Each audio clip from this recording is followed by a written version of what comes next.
চুমুকে। সুপ্রিয় দর্শক, আজ আমাদের মাঝে উপস্থিত রয়েছেন শৌখিন কারুশিল্পের ওনার আফরোজা খানম মুক্তা। শুভ সকাল আপু, কেমন আছেন? আলহামদুলিল্লাহ ভালো আছি, আপনি ভালো আছেন? আমি বেশ ভালো আছি, ধন্যবাদ আপনাকে। আপনি কারুশিল্প নিয়ে কাজ করছেন, রিসেন্ট 3টা আইটেম বেশ চলছে। কোন 3টা আইটেম চলছে? অর্গানিক সাবান, জাপানি টাইডাই, আর হচ্ছে কাপড়ের বিভিন্ন রকমের ফুল। আচ্ছা, এই 3টা আইটেম নিয়ে কাজ করার পরিকল্পনা কিভাবে এসেছে? আমি একটু দেশের বাইরে গিয়েছিলাম, তখন যে দেখি অর্গানিক সাবানটা বাংলাদেশে খুব চলছে, যার কারণে আমি ওইখান থেকে যদি শিখে আসি তাহলে একটু নতুনের ছোঁয়া পাবো। তো আলহামদুলিল্লাহ সেটা আমি করতে পেরেছি। ওইখান থেকে শেখার পর আমি বেশ কিছু নিজেও তৈরি করতে পেরেছি, নতুন নতুন আইটেম। এছাড়া কাপড়, খুব ছোটোবেলায় আমি কাপড়ের ফুল করেছি, তো সেটা হচ্ছে শার্টিন কাপড়ের উপর। ওইখানে যে আমি দেশের বাইরে যেয়ে দেখি অর্গেন্ডি শাড়ি দিয়ে পুরো একটা গাঁদা ফুল, গোলাপ ফুল এগুলি তৈরি করা যায়। তারপর আমরা মাথায় যে ফিতা পরি, ওই ফিতার মতো কাপড় দিয়েও সুন্দর ফুল তৈরি করা যায়। আগের থেকে এখন অনেক আধুনিক। কিভাবে আধুনিক হয়েছে? আগে যখন আমরা ছোটোবেলায় শিখেছি তখন কাপড়ে মার দিয়ে নিতে হতো, তারপর আয়রন করতে হতো। এখন আর সেটা কিছুই করতে হয় না, ওই মিটার কাপড়গুলি কিনে নিয়ে আসলেই ফুল তৈরি করা যায় অনায়াসে। আচ্ছা, এগুলো বানান কিভাবে? এগুলি কিছু মেশিন, ছোট ছোট মেশিন আছে, এছাড়া হাতি মেশিনের মতো ব্যবহার করতে হয়। সূক্ষ্ম করে ফর্মা করে এঁকে তারপর সেই কাজগুলি সেটিং দিতে হয়। ন্যাচারাল গাছে যেরকম ফুল হয় ঠিক ওই রকম করেই তৈরি করে নিতে হয়। আচ্ছা, সাবানে ক্ষার কতটুকু থাকবে বা অন্যান্য উপাদান কতটুকু কি পরিমাণে রাখতে হবে বা দিতে হবে, সেই বিষয়গুলো কি আপনি বাইরে থেকেই শিখে এসেছেন? জি আপু, কারণ শিখার শেষ নেই। সেই ক্ষেত্রে আমরা যদি এমনি এমনি করি, ইউটিউব চ্যানেল দেখে করি, তাহলে সেটা সঠিক না হওয়ার সম্ভাবনা থাকে। তো একটা জায়গা থেকে যদি আমি শিখে আসি, আমি যদি নিম পাতা দিয়ে একটা সাবান শিখে আসলাম, নিম সোপ, সেইখানে আমি চিন্তা করতে পারবো তাহলে মোরিঙ্গা পাউডার মানে সাজনা পাতা দিয়ে যদি আমি করি তাহলে আমার মোরিঙ্গা সোপ হয়ে যায়। এছাড়া যেমন কোনোদিন আমরা নামই শুনি নেই কয়লা, যেটা কালো কালারের, এটা দিয়েও সাবান হয়, সেটা স্কিনের জন্য অনেক ভালো হয়, উপকার হয়, মানে স্কিন একদম সতেজ থাকে।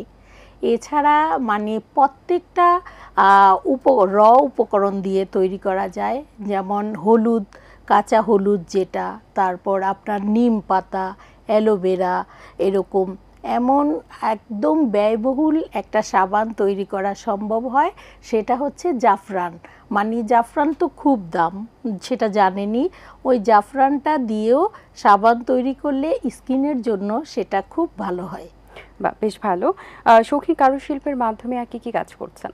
শৌখিন কারুশিল্পের মাধ্যমে আমি সব সময় চাই মেয়েদের কাজ শিখিয়ে, মানে যদি আমি স্বাবলম্বী করতে পারি, এটাই আমার সবচেয়ে বড় আনন্দ লাগা কাজ করে। তো মেয়েদের বিভিন্ন রকমের রান্না, হাতের কাজ, এছাড়া একটা মেয়ে কিভাবে প্রতিষ্ঠিত হতে পারবে, একটা মেয়ে কিভাবে সফল ক্ষুদ্র উদ্যোক্তা হতে পারবে, এটা নিয়ে মাঝে মাঝে ক্লাস নেই। এছাড়া সরকারি যে ক্লাসগুলি হয়, মানে আমাকে বলা হয় আপনি এবার একটা চাইনিজের কোর্স করবেন, একটা কনফেকশনারি করবেন, তখন 30টা 18 থেকে 35 বছরের যে মেয়ে মহিলা আছে তাদের আমি মানে তাদের ওই কাজগুলি শিখিয়ে দেই। শেখানোর পর তারা সরকার থেকে লোন নিতে পারে। লোন নিয়ে ক্ষুদ্র আয়ের যারা 50,000 থেকে 1 লাখ টাকা পর্যন্ত তাদের ঋণ দেয়া হয়, ওই ঋণ দিয়ে তারা একজন সফল ক্ষুদ্র উদ্যোক্তা হতে পারে। আচ্ছা, কেউ কি এই প্রতিষ্ঠান থেকে কোর্স করে এখন প্রতিষ্ঠিত হয়েছে? কেউ বলতে অনেকেই হয়েছে আপা, আলহামদুলিল্লাহ। প্রত্যেকের জায়গায় এখন মানে নিজের নামে পরিচিত হতে পেরেছে। আচ্ছা, সেখান থেকে যদি একটা সাফল্যের গল্পের কথা জানতে চাই তাহলে কি শোনাতে পারবেন? সাফল্যের গল্পের কথা বলতে আমি বুঝাবো, একটা মেয়ে মানে কিছুই করতে পারতো না, সেই মেয়েটা মাইক্রোওয়েভেনের উপরে একটা মাইক্রোওয়েভ কিনেছে। তো মাইক্রোওয়েভ কেনার পরে তাকে একটা কুপন দেওয়া হয়েছে, আপনি ওই ম্যাডামের কাছে এই কাজগুলি শিখতে পারবেন। তখন মেয়েটা কিছুই জানতো না, আর এখন সে সেটা করে, জাকিয়া তার নাম, সে অস্ট্রেলিয়া গিয়েছে। অস্ট্রেলিয়া যে তার মানে আমি যা না উপার্জন করছি তার থেকে বেশি অস্ট্রেলিয়ার মাটিতে বসে সে উপার্জন করতে পারছে। বাহ, খুব ভালো। এবার একটু রান্নার একাল সেকাল সম্পর্কে জানতে চাই। রান্নার একাল সেকালটা আমি একদিন ভেবেছিলাম, আমি যদি যখন থাকবো না তখনও যেন আমার রান্নাগুলি মানুষ দেখতে পারে। আমার খুব আনন্দ হয় এই ভেবে। রান্নার একাল সেকালে আমি নিয়মিত আমার পুরাতন নতুন ধরনের রেসিপিগুলি দিয়ে থাকি। এতে করে হয় কি, কোনো প্রিন্ট মিডিয়ার বলতে হয় না আপা আমাকে 4টা রেসিপি দেন, তারাই ওখান থেকে পছন্দ করে রেসিপি প্রিন্ট করছে। এতে করে আমার খুব ভালো লাগছে। আর নতুন যারা গৃহিণী হচ্ছে, যাদের একটা আচারের দরকার হলো, একটা ভর্তার দরকার হলো, তারা আমার কাছে কোর্স করতে হয় না, রান্নার একাল সেকালে ঢুকেই তারা সেটা তৈরি করে নিতে পারে। বেশ, আপনার তো আচারও বেশ ফেমাস। সেই জায়গা থেকে কোন ফ্লেভারের আচার আপনি একটু ইউনিক ওয়েতে তৈরি করেছেন?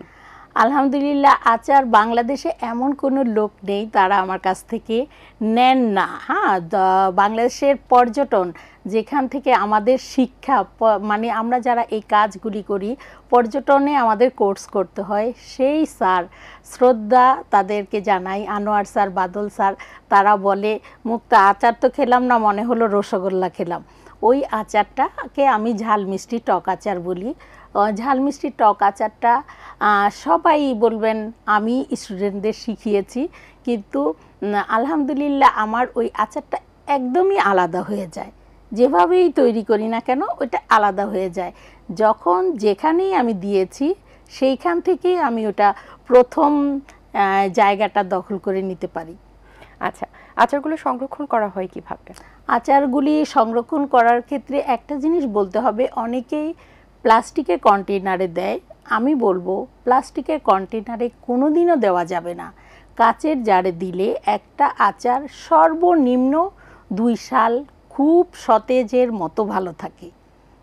আচ্ছা, যারা আচার বানাতে চান বা মজার মজার আচার দ্বারা খেতে পছন্দ করেন, তাদের উদ্দেশ্যে আসলে কি পরামর্শ থাকবে? আচার মেকিং এর সবচেয়ে বেসিক যে জিনিসগুলো, সেই টিপসগুলো কি কি থাকবে?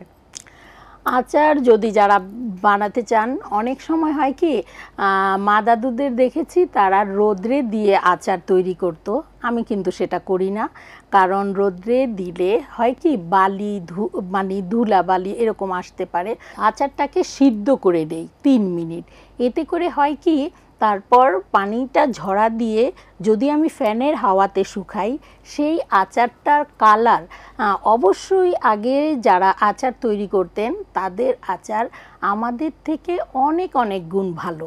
কিন্তু আমি একটা কথা বলবো, ওই যে সিদ্ধ করার নেয়ার কারণে আমের যে একটা কষ থাকে, জলপাইয়ের একটা কষ থাকে, সেটা হয় কি কালচে কালারটা চলে যায়, যার কারণে আচারের কালারটা সিদ্ধ করে নেওয়ার কারণে অন্যরকম একটা কালার আসে। আগে তো দেখতে সুন্দর হতে হবে, তারপর না হয় খাওয়ার, মানে আমার আচারটা যে আমি তৈরি করি, গ্লাসের দিকে ও আমার দিকে তাকিয়ে কথা বলবে, এইরকম করে আমি চেষ্টা করি। তো যারা নতুন আছে তারাও যেন আমার মতো এইরকম করে, তাহলে তাদের আচারটাও মানে সুন্দর হলেই তো মানুষ বেশি সেল করতে পারে। আচ্ছা, কোন কোন ফ্লেভারের আচার রয়েছে আপনার কাছে? আমার কাছে মানে সবচেয়ে বেশি সেল হয় যেটা, সেটা হচ্ছে আমের ঝাল মিষ্টি আচার, আরেকটা হচ্ছে ঐতিহ্যবাহী যে আচার বলা হয় আমের কাশ্মীরি আচার, আরেকটা হচ্ছে রসুনের আচার। আর সবাই গরম ভাত, খুদের ভাত, ভুনা খিচুড়ি এগুলি দিয়ে একটা আচার, সেটাকে ঝুরা আচার বলে। ওটা একটু সময় লাগে, তারপরেও আগের দিনের কিছু খাবার তো ঘরে রাখতে হবে। এছাড়া আরেকটা খাবার আছে, আমরা যেমন এখন একটু মাথা ব্যথা হলেই, জ্বর আসলেই চলে যাই ডাক্তারের কাছে, কোনো নাই দরকার নেই যাওয়ার। সেটা হচ্ছে আমরা যদি লেবুর আচার তৈরি করে রাখি, সেই আচারটা সর্বনিম্ন 10 সাল ভালো থাকবে কাচের ঝাড়ে রাখলে। ওইটা যখন আমার খারাপ লাগছে তখন একটু খোসা থেকে ছাড়িয়ে একটু আচার যদি খেয়ে নেই, তাহলে মানে আমার যেই অস্বস্তি লাগছে সেটা অনেকটাই চলে যায়। বা খুব ভালো। এক্ষেত্রে তো আসলে বাজারের যে দাম বৃদ্ধি কমে, সেক্ষেত্রেও কি আচারের দাম কম বেশি হয়? নিশ্চয়ই হবে, কারণ বাজারে যে আচার তৈরি করা হয়, একটা আম আমরা যখন আনি সেই আমটা একদম ভালো সতেজ আনি, আর বাজারে যেগুলি বিক্রি করা হয় সেগুলি কি হয়, মানে একসাথে ভালো ছোট মানে যেটা হোলসেল পাইকারি বিক্রি করা হয় সেখানেগুলি প্রত্যেকটা আম একরকম থাকে না, তাহলে একটা এক এক রকম সিদ্ধ হয়ে যাবে হয়ে যাবে। তো আমাদেরটার যেহেতু একটু কিনতে বেশি টাকা লাগে, তাহলে সেল করার সময় একটু বেশি করতে হয়। আচ্ছা, আচারগুলো সম্পর্কে একটু জানতে চাই যে সংরক্ষণের ক্ষেত্রে যেটা আপনি বলছিলেন, পুষ্টি উপাদান ঠিক রাখতে সংরক্ষণ দুটার ক্ষেত্রে কি আসলে আমরা যে আগের যুগের যে ব্যবহার বা পদ্ধতি ব্যবহার করতাম সেটা ব্যবহার করছেন নাকি আধুনিক কোনো পদ্ধতি ব্যবহার করছেন? আগের যুগ তো অবশ্যই আমাদের মেনটেন করতে হবে। আগের যুগ বলতে আমরা বুঝাবো চিনি, লবণ, এই দুইটা জিনিস দিয়ে যদি আমরা কাজ করি তখন সে এমনি অনেক দিন ভালো থাকে। তারপর আরেকটা জিনিস করতে হয়, এখন একটা জিনিস অনেকে আমরা বলি ব্যবহার করি না, আমি বলি করব, কারণ অনেক দিন একটা আচার আমি ঘরে সুন্দর করে ব্যবহার করব, চামচ ব্যবহার করব, অনেকে হয়তো বা করছে না, তাহলে তাদের আচারটা নষ্ট হয়ে যাবে। তারা যদি না রান্না শেষে সোডিয়াম বেনজুইট মানে এসবি এটা কেজি প্রতি একটু ব্যবহার করে হাফ চা চামচ, তখন তাদের আচার খুব সহজেই নষ্ট হবে না। আচ্ছা, এই ক্ষেত্রে অনেকে দেখা যায় আচার ফ্রিজে রাখেন, অনেকে নরমালে রাখেন, বাইরে রাখছেন, আবার অনেকে রোদে দেন। সো আচার যারা বাসায় রাখছেন, বাসায় খাচ্ছেন, ব্যবহার করছেন, তাদের আসলে কি প্রক্রিয়া অবলম্বন করা উচিত? আমি বলবো আচার বাহিরেই রেখে খাওয়া যায়, ফ্রিজে রাখার দরকার হয় না। তাদের উদ্দেশ্যে আমি বলবো, আমরা যখন আচার খাবো তখন আচার একটু খেলাম, খেয়েই আবার ওই চামচটা দিয়ে আবার আরেকটু নিলাম, এমনটা যেন না করি। হ্যাঁ, আচারের কিন্তু একটা চামচ আছে, ওর হ্যান্ডেলটা একটু বড় হয়।